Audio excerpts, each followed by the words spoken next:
Hi, I'm Tori Dixon. And I'm Steffi Suter. We are fortunate enough to play volleyball here at the University of Minnesota. During the community service for our CLA class, we had the opportunity to work in a very different kind of organization, Magic, Maroon and Gold impacting the community. The mission of the Minnesota Magic program is to provide student athletes with quality volunteer opportunities so that student athletes like us can give back to the Twin Cities community. Minnesota Magic volunteers represent their teams, their athletic departments, and the University of Minnesota. Participants gain leadership through their service while providing a positive influence in the community. The community that the Magic program works with is areas in or around Minneapolis, specifically on the University of Minnesota campus. Student athletes are asked to go out and serve our community to represent not only the university but also the teams and organizations that we take part in on campus. This type of activity is also important to do because if we show the support for the Minneapolis metro communities and give them a positive view on the University of Minnesota and the athletics, there is a hope that they will support the university. It also helps student athletes like us get more involved with the community in which we are surrounded by. Volunteering gives us a chance to give back to the community that supports us. This organization also gives us the opportunity of planning a time to volunteer that best fits our busy schedules, which involves going to classes, workouts, practices, and meetings. Magic provides us with lots of different opportunities to pick and choose which organizations we would like to work for, including different dates, times, locations, etc. We go to the website www.gopheracademics.com, and from there we can sign in for volunteering events listed on the website with our X500 identification. The volunteering organizations that we chose to participate in were the Golden Gopher Funding, Gym Jam, University of Minnesota, Relay for Life, Goldie's Run, and the Leukemia Foundation.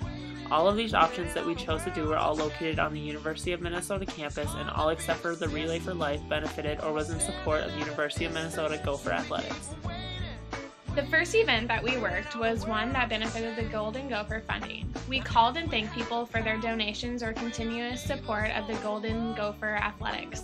It is because of these people that we have the athletic programs that we do at this university.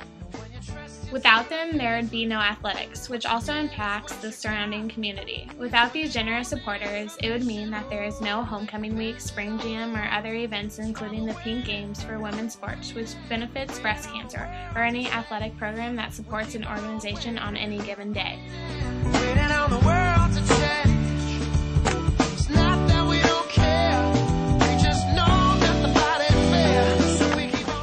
Without these people's continuous support of Gopher Athletics, the athletic department would not have enough funds to run correctly. These people can either support by giving money to scholarship funds, equipment funds, or simply by buying premium seats in any sport. All of these people received a phone call from one of the 20 athletes that were working this event. All of the volunteering athletes meet at Mariucci Arena and called all of the supporters and personally thanked them for their support. The second event that we worked at was the Gym Jam, which was located at the indoor football field at Bierman. Gym Jam is an event for students and their families at the Shirley G. Moore Laboratory School to promote healthy activities appropriate for young children of the ages 2 to 5. These families are allowed to make donations to the university if chosen, but it is not required. The student athletes represented positive role models for the children that are learning about healthy activity and a positive lifestyle. During this event, we played various games and sports with the young students and even got to know them on a one-on-one basis. It was a fun experience because we got to be a kid again and participate in all of the fun activities and sports that were going on around us. It was similar to an open gym feeling. The kids were full of energy and ran around everywhere, and we coasted, playing with many of them or helped out by organizing the activities. The best part about it all was at the end of the event, we felt as if we impacted these kids in a positive way and felt as if we encouraged them to pursue a healthy lifestyle.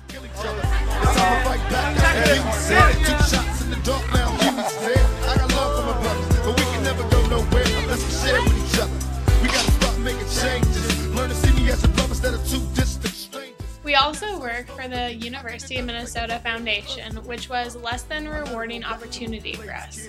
We worked at the basketball game at Williams Arena or the Barn. We handed out posters and flyers to basketball fans that went by. It was one of the more boring jobs, but hey, someone had to do it. The next event that we chose to partake in was the Relay for Life. It was located on the Bierman Athletic Track. We worked on the luminary portion of this event. People had the option to decorate a white bag in honor or in memory of a cancer patient or survivor for $1. All proceeds went to cancer research. We then took these white bags, filled them with sand so they could not be blown away, and placed a candle in them. Once 10 o'clock hit, we lit the candle.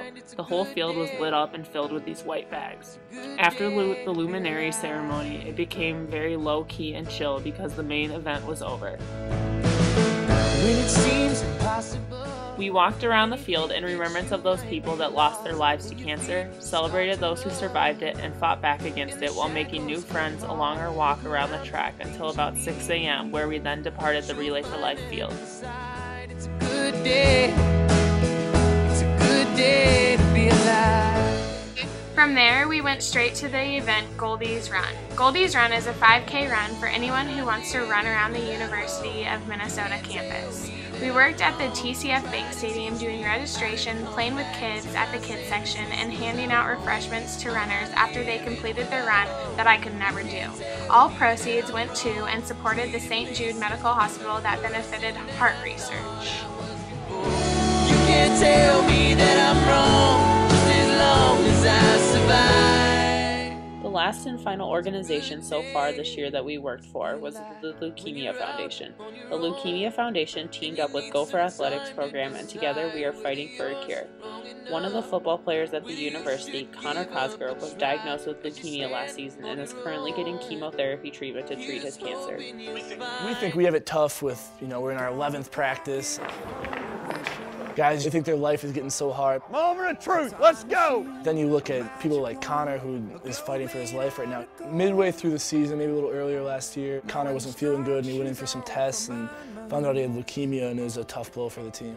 The Leukemia Foundation and Gopher Athletics teamed up to make Connor John wristbands. Wristbands sold for $2 each, and the proceeds went to the Leukemia Foundation for research purposes. We sold these wristbands at the spring football game for about 5 hours. It was one of the most rewarding experiences that we partook in because there was a personal connection to a fellow University of Minnesota athlete in his fight against leukemia. The only social issue that we encountered during our community service was during our time while volunteering for the Leukemia Foundation and the Relay for Life organization. The social issues of cancer and the charity work we participated in are that of the environment. The environmental exposures play a huge part in causing cancer. It can include such factors as sunshine, radiation, hormones, viruses, bacteria, and chemicals in the air, water, food, and workplace, as well as lifestyle choices like cigarette smoking, excessive alcohol consumption, an unhealthful diet, lack of exercise, or social behavior that increases one's exposure. Also, as we take a step back to look at what these charity events did for people, it brought people together to support the cause, it brought awareness, and it brought remembrance and celebration to those who have lost their lives to this worldwide disease and to those who have survived it. What this charity work doesn't bring, though, are the solutions in curing cancer that many children, teens, adults, and elders are faced with globally, and the social challenge for our society is to eliminate the factors that cause cancer. Donations people make support the benefit and also help raise money towards the research of this disease and trying to find a cure. But when will we really find a solution? Who will be that one less person, sister, grandparent, brother, mom, or dad that doesn't have to fight back towards this disease? People relay so that no one else hears the words, "You have cancer." The social issues that cancer brought up in our charity work was a review on what we had already learned in our CLA 2005 class. We spent a semester in the class learning about global issues people face in some of today's societies, the causes of health which relate back to the environmental issues, along with the nutritional issues, both of which we went over extensively throughout our readings and videos that we watched during discussion and lecture. Dancing Skeletons went over the importance of eating right and also covered the nutritional value and safety problems of food. Food Inc. displayed the harsh reality of the American food system and showed us the realism of what we are putting into our bodies without us even knowing what we are really consuming.